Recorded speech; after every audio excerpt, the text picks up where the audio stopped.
Understanding the basics of Midjourney is actually quite simple, but if you have a guide like me to show you the ropes, it will make the process a lot quicker. First off, let's talk about the different subscription plans you can buy. As you can see, there's a basic plan, a standard plan, and a pro plan. I definitely just recommend buying the standard plan since it allows you to use Midjourney unlimited.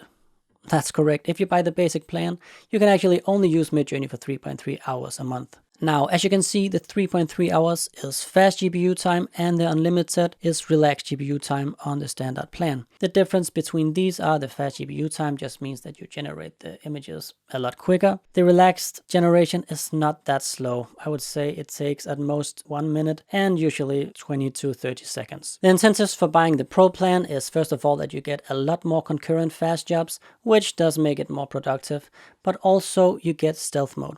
And stealth mode is basically that your artworks and your prompts are completely hidden, whereas if you have the standard plan, other people can actually access your work and see what you're doing. Before buying your subscription plan, I would recommend you to download Discord if you don't already have it and create a profile since Midjourney does require Discord to run. Discord may be a bit confusing if you've never used it.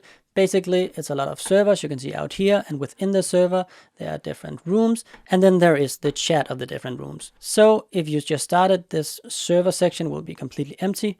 And to get Midjourney, you'll just want to press the plus sign that says add server, and then you just say join a server in the bottom, and here you write Midjourney, and then you say join server. When you've joined the Midjourney server, this is what it'll look like. If you pick one of these newbie rooms, you can see people actually use them to use Midjourney. But I want to show you how to create a server so you can get a server all to yourself and don't have to look at other people's art. The way you create your own Midjourney server is first of all, you find the plus sign in the left side, which says add a server. You say create my own, and then you can just say for me and my friends, and you give the server a name. We can call it Midjourney server, and you create it. Now you can see out on the left, I've just created it right up here. Now to use this server for Midjourney, you need to go to the Midjourney Discord and you want to find the Midjourney bot out in the right side. So you right click the Midjourney bot, you press profile and you say add to server. And then you just have to choose the server that you just created. It was called Midjourney server and you say continue. Then you have to authorize all of this. And you have to say that yes, I am a human. And you can go to the server. So now you can see the Midjourney bot is actually added to the server, and that means that we can use Midjourney in this server. Now, if you just make a lot of art in this server, it will get disorganized. So to keep it all organized, you can actually create different rooms, and you just right click out here and you can say create channel, and you can make different kind of folders. We could call this architecture. And then you can see it's added how out here in the left. We could also create one that's called portraits, and then you organize stuff much more. I created two this time, but let's go away from this new server I created and let's go to the one that I use. As you can see, I've already created a lot of different folders, and you can see in this one I actually have a Midjourney prompt helper that I will be talking about more later. But first of all, I'll just show you how Midjourney works. Now, to use Midjourney, the first thing you do is simply just to write slash, and then you can see that brings up a menu, and you want to find Imagine. Imagine is on the top for me right now because that's what I use the most, but usually you just want to write /I, and that will bring Imagine on the top, and then you can just press enter. Now you can see it says Imagine and then prompt. And the prompt is basically what you want the picture to be. So we could say a blue whale underwater. Then you hit enter and then it will start generating the image. You can see the percentage here and you can see that right now it is in fast mode. As you can see, when you generate images with Midjourney, it always generates 4 photos that you can pick from. You can press it to see it in a larger window. And then you got something that's called U and V. U means upscale and 1 is related to the photo. So that's 1, 2, 3, 4. So if you want to use the first one, you say upscale 1.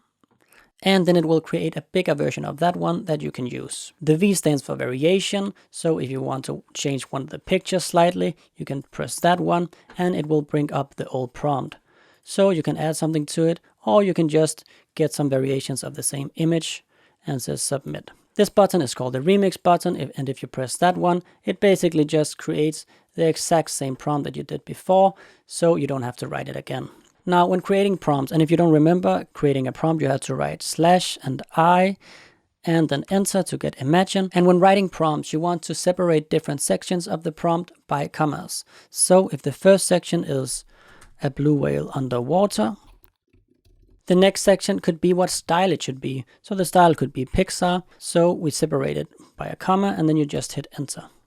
As you can see, because we wrote Pixar, the style is a bit more animated. Midjourney does have a lot of settings, and if you want to change them, you hit slash and then you just type settings, you press enter and then enter again to get it into the chat. And you can see it brings up a huge menu here. First of all, you have the different versions. As you can see, since it's highlighted in green, we are in the newest 5.2 version. But if you want to shift version, you can just press it and it will shift. You can turn on raw mode. It will make the art more photorealistic. There's also Niji versions. Those are kind of animated. Stylize affects how artistic your images will be. So if you have a very low stylize, it will be very much like your prompt. And if you have a high stylize, the Midjourney will change it to make it more artistic. Public mode is obviously the only thing you can use in standard mode, where if you have the pro plan, you could also use stealth mode.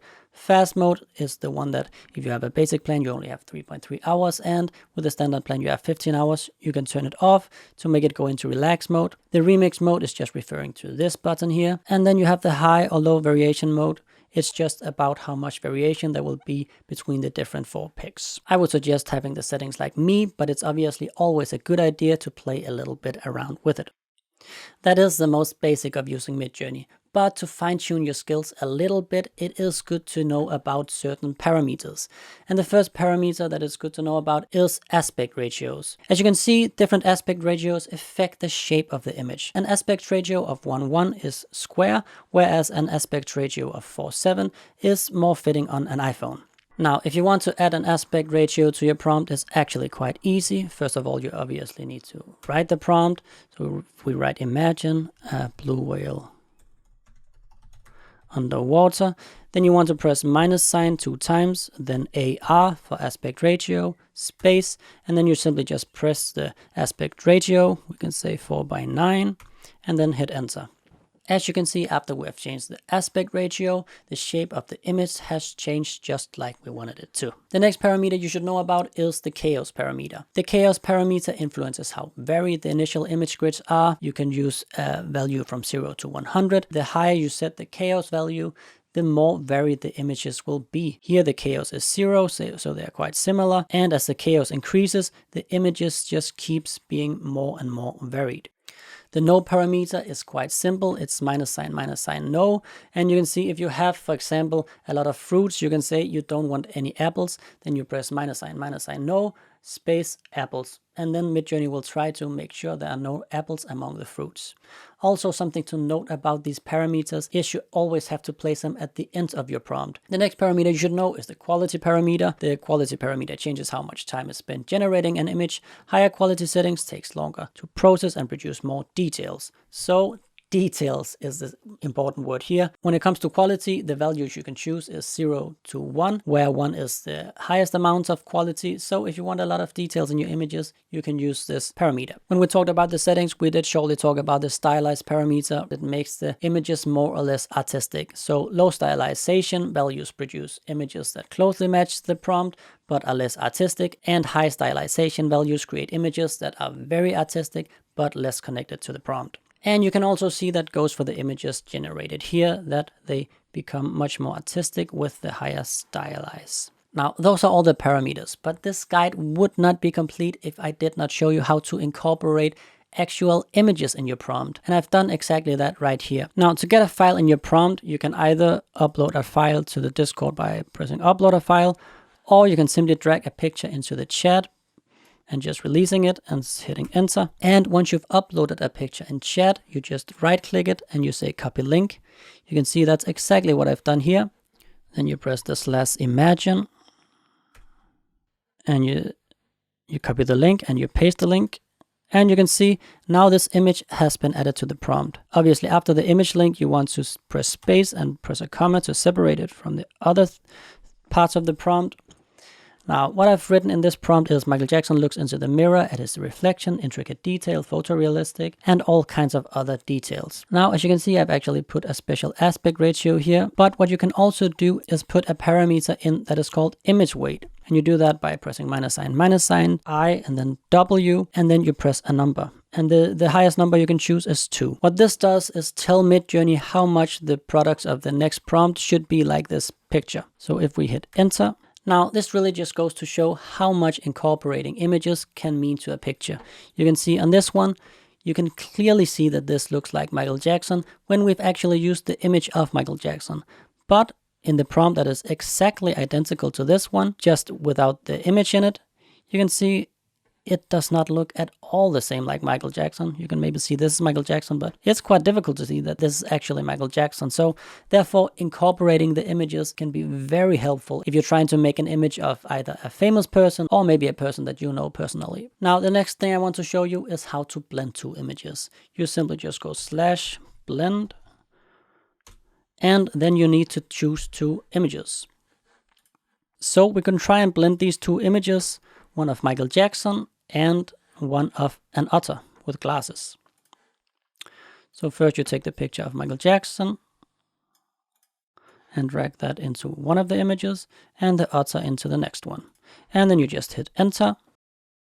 Now, I made this Midjourney prompt helper for you that may be a good source of inspiration when you're doing your Midjourney prompts in the start. You can see when creating a prompt, it's good to start out with the subjects, then a couple of keywords, and then the camera model and lens, and then you can add different parameters. And remember, all of these obviously separated by commas, but not these ones. When it comes to photo type, if you do want a realistic photo, it's a very good idea to start with photo of A. If you want a portrait or a landscape or something in the style of National Geographic, it's not that important to put it in the start. You can just put it later on in the prompt, separated by commas, of course. Now, when it comes to shot types, it's pretty cool to have something to look at, and you can also research yourself further, obviously, to figure out different shot types and camera angles and play around with it. There's obviously also style and design, which is a pretty cool thing to add to your prompts to give it some more life. And you can also try to fusion different ones. So later on in the prompt, you can say futurism fusioned with modern, for example. And you can also put different designers or architects or artists to give the images that style. Now, the reason I've written a lot of camera models and camera lenses and also put them in the prompt helper is because if you want something that looks very realistic, it's a very good idea to put an exact camera model. And the camera lens obviously decides how zoomed in you are, or how much you can see, or how much bokeh or blur there will be in the background. So as I said, you're welcome to take a screenshot of it and use it when you're prompting for yourself. It is quite nice to have something to look at in the start, just as a guide.